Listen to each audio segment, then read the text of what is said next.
Radio Raheem in London at Covent Gardens covering Triple G and Kell Brook at the O2 Arena Saturday night. We're here for the media workouts. We're going to see these guys hit the pads. We're going to see their footwork. We're going to see their speed, their timing, maybe even some defense. We can't wait to find out what these two monsters are going to bring into the ring on Saturday night.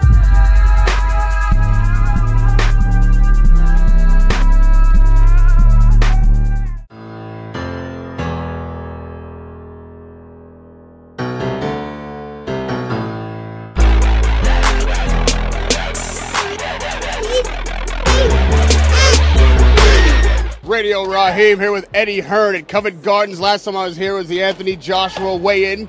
A tremendous turnout for these workouts. And it's obvious why they're here. You've got Kell Brook, a local success, somebody they love, and Triple G coming over for the first time. What's the response been like from this British crowd knowing Triple G was on his way? Just phenomenal. You know, every day that passes, obviously Triple G is now in the country, so people are seeing him, talking to him. He has a great aura about him, you know, when he has that sort of killer smile, you know, where you know it's so nice on the outside, but deep down he's a very dangerous man. And you know, of course, the turnout here today, looking to see not just Kell Brook, but also Triple G. You know, there's definitely two guys in this fight in terms of the attractions, and you know, there's definitely two guys in the fight in terms of, you know, the live horses, because we know how tough this fight is for Kell Brook, but 100% here to win it, believes that he can beat Triple G, and you know, he has a chance on Saturday night to become the #1 fighter in the world, and that's the carrot. No buzz, step out of it. Yeah. Yo, blood, you really catching me, even though I'm four-side flow naturally. In another class and league, can't pigeonhole me to no category. Whatever I vocal gets battered with ease. Easy. They can't master the steez with a 1-2, I'm not an MGs. I said the 1-2, I'm not an MGs. Catch me in Chef like Rockingham Street. Wow, the way I body these beats. Excited, all the talking is over, the training, you know, is over. It's coming down to two champions, you know, two fighters, two top champions fighting each other Saturday night, and I just can't wait to shock the world. I'm in great shape. I push myself through, you know, every single training session. I'm passionate about doing something what no other British fighter has done, and this is going to be the biggest win ever. D and X, go E. Blessed check, fly west, check E. And Nathan, that's family. Wake up, fly back. Whistling freestyles on the whip while I drive back.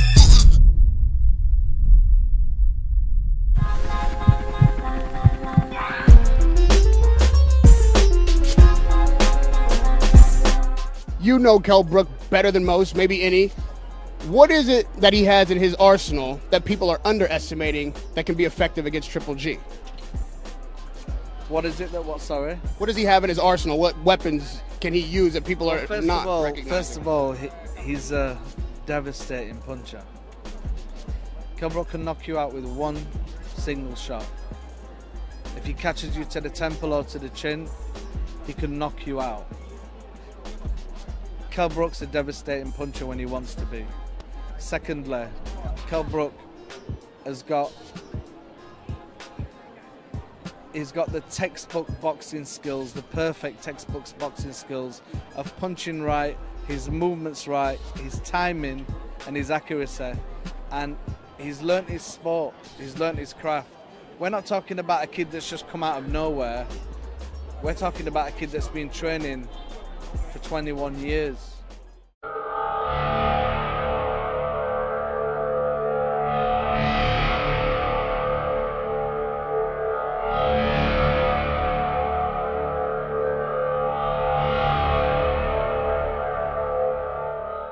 I'm excited, my first defense, and thank you to promote and give the opportunity the first defense.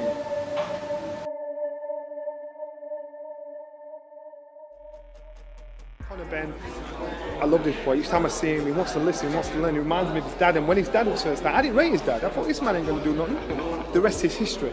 And Nigel learned so much from his losses, and he came back a different fighter. Now he's one of the most successful British fighters we've had because of what he achieved, and one of the most colourful. And I think the difference between him and Conor is Conor's actually smarter, cleverer.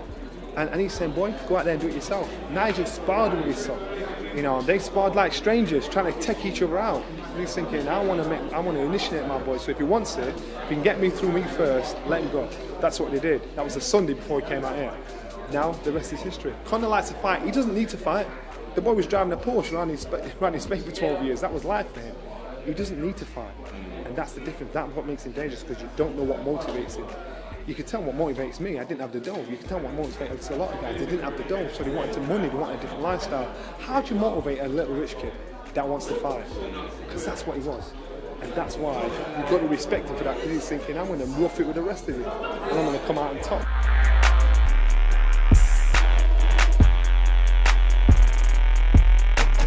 It's a blessing, mate. It's a blessing in disguise to be able to be on such a big bill, you know, making history. First up to the scales, he comes to us from Sheffield, England. His record a perfect one, 36 fights, 36 victories, including 25 wins by knockout. Tomorrow night he is the challenger, and he is the reigning welterweight champion of the world. He's the special one. He is Kell, Special K.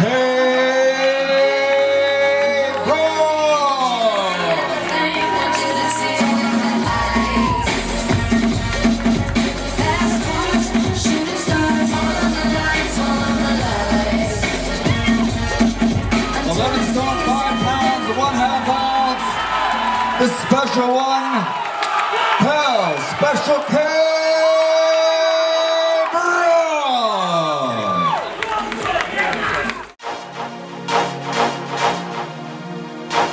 It's my way, following no fashion. Do your research, you'll see.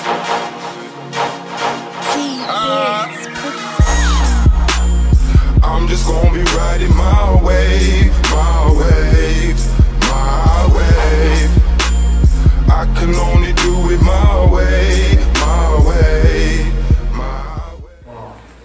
First of all, I'm very happy to be here again, and I want just to thank my team, management, promotions, TV of course, Jordan brand, you know, Jordan family, and all my Kazakhstan partners.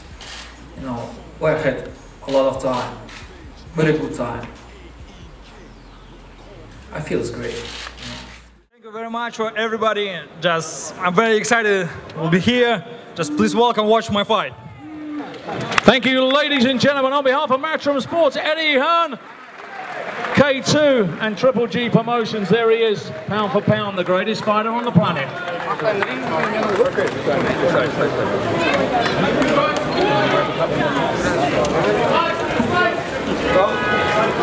So, ladies and gentlemen, it's very soon time for us to welcome home. Big up, champion of the world, Carlos Sports champion, a special one, Kell.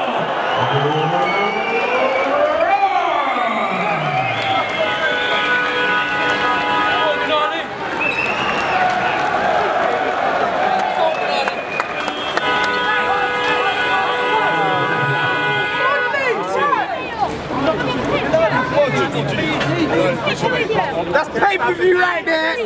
That's box office right there. What?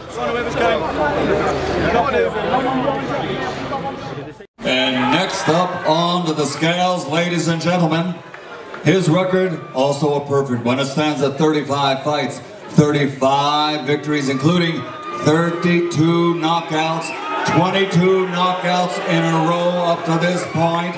He comes to us from Karaganda, Kazakhstan, and he is the undefeated middleweight champion of the world, Genady Golovkin, aka Triple G.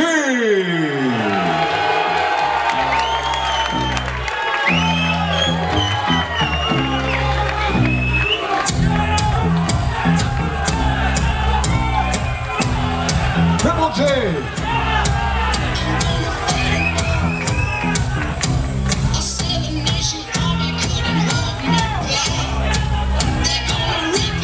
11 stone 5 for the undefeated middleweight world champion, Genady Golovkin, Triple G.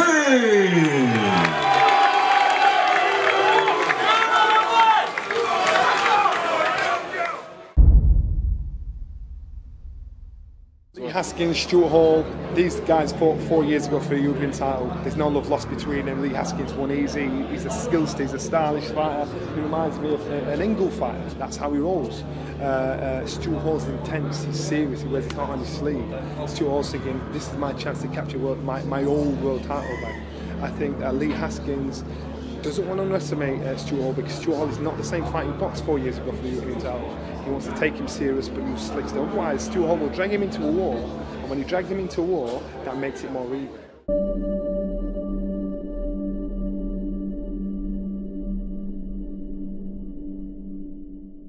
I'm not disrespecting Eubank Jr. because Eubank Jr. can fight. I rate him as a good kid. I actually thought initially when his fight was shouted out, I thought it's too early for the boy. The boy can potentially be a world champion. It's too early to put him with someone like Golovkin. Senior and Junior knows what Junior can do in the gym, so they see different things. That is just my opinion, and so I think maybe it's a blessing in disguise that fighters not yet. So let's wait maybe a year or 2 years down the line, get a bit more experience, get a few more fights in, make him a more accomplished, mature fighter that's more sure of himself. Because I saw a few chinks when he boxed Billy Joe Saunders. I thought footwork needs to be tightened up, skill and tightness needs to be tightened up. His energy levels can't be questioned, his corners can't be questioned. So he's still nowhere near the finished article. Would you want to go in the ring with someone like Genady Golovkin if you're nowhere near the finished article and think that's going to be enough? Obviously his dad did, obviously Conor did. Conor's a fighter, he'll fight anybody. Obviously Junior did. Junior's a fighter, so Junior will fight anybody. So it's just going to be right time, right place, because the success of a fighter is not just about getting in a fight, it's the matchmaking as well to develop a fighter.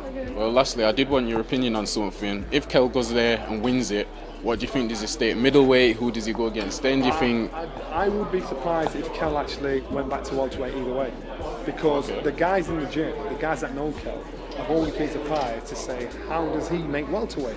He's more of a middleweight, stroke like middleweight, than he's a welterweight, but he manages to make the weight. So we don't know he does it. So people saying he's stepping up a weight. No, he isn't. This is his weight. He's comfortable. You saw him getting in the ring yesterday. The man looks like hot. He's like, and it's not artificial weight. He looks sharp still. He still looks sharp, look powerful, but he looks happier. A happy fight is a dangerous fight. So I think Kell wins on Saturday. They won't say he's the best pound-for-pound fighter in the world, because they'll say, is it a fluke? Is it like Vladimir Klitschko and Tyson Fury? Let's see him do it again. So he won't get the credit he deserves until they fight again. And that's just how it is.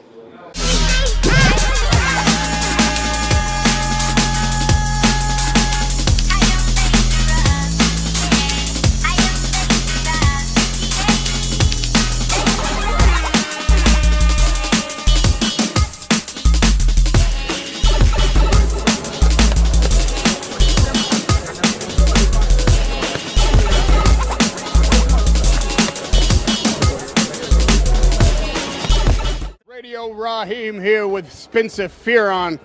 You have an up-close, eagle-eye view of boxing in Britain like no one else, really. They come to your podcast toe-to-toe on Sky Sports. Every fighter comes here. They stop and say what's up to you. You have private conversations. You got the inside track. Give us the scoop on Triple G versus Kell Brook. It's not an easy fight for Triple G. To the fact that we have to look at the things that Golovkin does. He's really, really good. You know what I mean? I've been saying I've been taking a mickey out of the Golovkin fanboys and saying, he's a plodder, he doesn't do nothing. But on the rules, you break him down. I've watched a lot of his fights. He's very good. But it's going to take a special fighter to beat him. And you're going to have to wrong foot him and constantly break alignment. So he's coming in, like Golovkin comes in and he doesn't really sway that much from side to side, because he's a guy that doesn't mind taking a shot. So if Kell Brook can pop that shot and take his left leg and put his left leg over to his right to break that alignment and spin and throw a right hand left hook on Golovkin, which I've seen Kell Brook do on many occasions, he's in with a chance to constantly keep a wrong foot in him. Can he keep that for 36 minutes? Then that's a really, really big, we don't know, right? But we want him to. We want him to for the fact that he's taking the fight. We want him to because history will state that when guys are moving up from 147 up to middleweight and they're fighting a solidified champion, not some paper champion. Golovkin is a solidified champion and he's a monstrous puncher. And we just saw him when he was hitting the pads.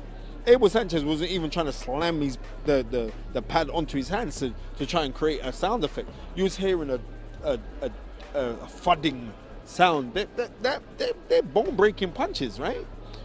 Kell Brook's got to be 100% on his game. And if Kell Brook's on 100% on his game, break alignment and pop his jab, because Kell Brook has got an excellent jab. And not only that, I saw in the Willie Monroe fight that Golovkin's susceptible to uppercuts. It's just that Willie Monroe didn't have the experience to administer those uppercuts on him. Kell Brook's got very good timing. If Kell Brook can administer that uppercut and just keep him moving, I think Kell Brook should opt to box in this fight. He shouldn't opt to try and, I'm going to give it to him and try and hurt him, because you're trying to hurt a guy that's constantly been at 160, who's a strong, big, set, fit 160 guy. It's going to be difficult. I think he should opt to box.